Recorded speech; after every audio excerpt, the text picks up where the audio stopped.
up, pull up, don't sink. Young British pilots are earning their wings in the skies above Indonesia. Caution, terrain. It's one of the most dangerous places to fly in the world. Don't really want to get into the same situation as he did. It's high risk out here, basically. With almost no aviation jobs in the UK, Brits with little flying experience are choosing to travel halfway across the planet to get their first pilot job. When you see something real like today, you do kind of want to put it out of your mind. The winds can really kick you up the ass. You feel like you don't have control. But putting their lives on the line Stall. could pay off big time and help them get their dream job with a commercial airline. Yeah, if anyone from BA Recruitment is watching, I'm really keen to go back and fly in the UK. That cheeky little air stewardess. In tonight's episode,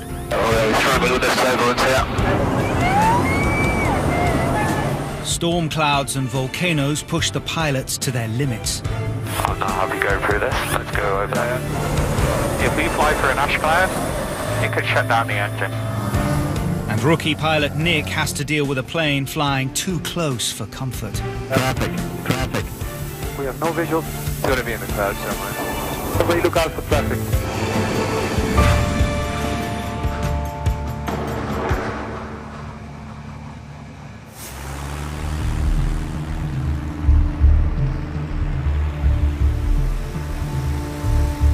Young British pilots joining the Indonesian airline Susi Air find themselves facing up to the biggest challenges that exist in aviation.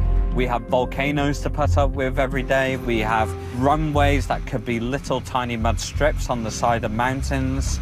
Weather can change at any moment, within like a few minutes. Dogs, pigs, and people trying to cross the runway. It's scary as hell when something like that happens.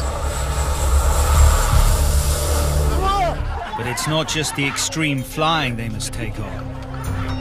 Yeah, there's many things out in Indonesia. I want to try and bite you, get into bed with you. There's a lot of tropical diseases out here. We've got dengue, malaria, typhus. Basically everything out here wants to get you. There have been 128 plane crashes in Indonesia over the last 20 years. But despite the country's poor aviation record, intrepid airline boss Susi has built a company worth millions of pounds. All I need is that the crew is ready to fly above 100 hours every month. She's one of the most powerful women in Indonesia and is renowned for her no-nonsense approach. Susi is definitely not the sort of person you want to cross. Yeah, if you cross Susi, she will come down on you like a ton of bricks. Susi started out with just 2 planes. 10 years later, she has nearly 50, flies to 168 destinations across the country, and has a constant demand for new pilots. Susi Air is the best choice that a new, fresh graduate pilot could ever get in the world. If they're prepared to accept the risks that come with flying out here. Today, 28-year-old Captain Dave Burns is flying some of Susi's most valued passengers. We've taken out some seats at the back of the aircraft here, ready to go and pick up 13 boxes of fresh live lobster from the island of Simlu. His family were dead set against his move to Indonesia. My parents were like, oh, what are you doing? It's a dangerous country. There are many aviation accidents in Indonesia. We don't want you to go for the job. Having left behind careers as a car salesman and as a burger flipper, Dave's ultimate goal now is to fly a jumbo jet back home. But he also shares Susi's money-making ambitions. My long-term goal is to earn loads of money, live in a nice house and just fly a big plane and have a hot wife. But at the moment, I'm putting up with Susi. Can you just make sure that's locked for us? Flying from Medan on the northern island of Sumatra, Dave will be picking up the lobsters 300 miles to the west from the island of Simelu. But a build-up of heavy clouds at the destination is preventing him from taking off. They're not allowed to land unless they can see the airstrip from 5 kilometers away. We've got the battle with the weather to see whether whether our aircraft is going to successfully land once we get to Simelu visually.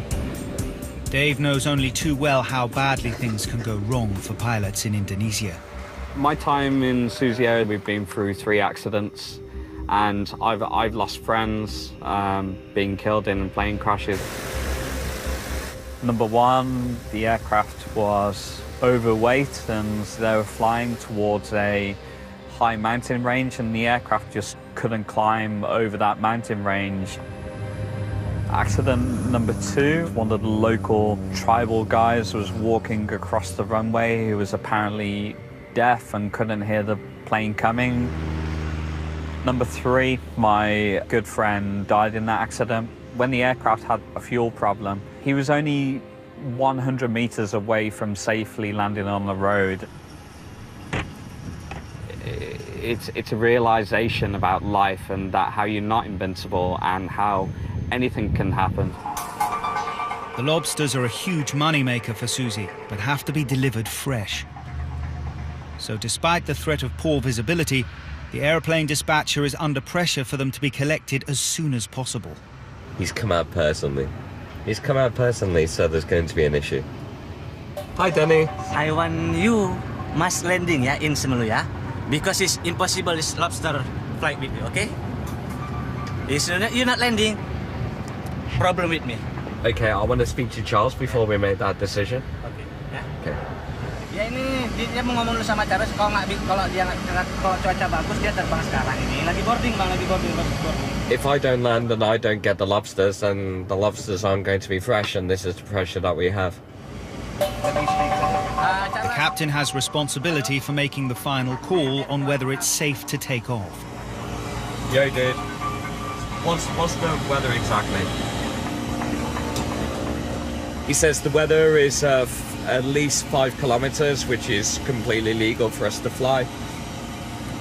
So I've just called boarding and we'll go and pick up the lobsters.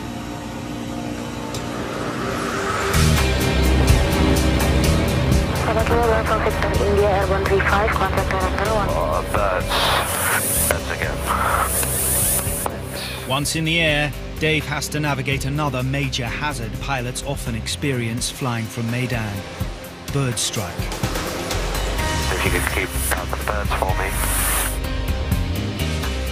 If a bird ends up going through the engine, then we could have an engine failure and be preparing for emergency landing. Bird strikes are a real threat to flight safety. A forced emergency landing in the jungle-covered terrain would almost certainly lead to casualties, if not deaths.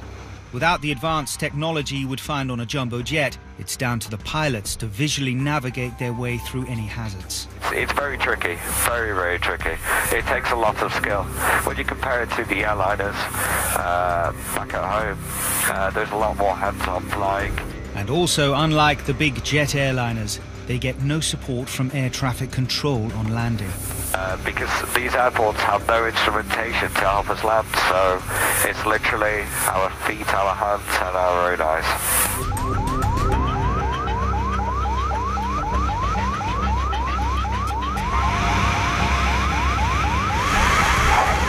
Despite the bird strike threat and the visibility issues, Dave safely navigates his way into Simelu, and Susi's urgent lobster cargo is waiting on the tarmac.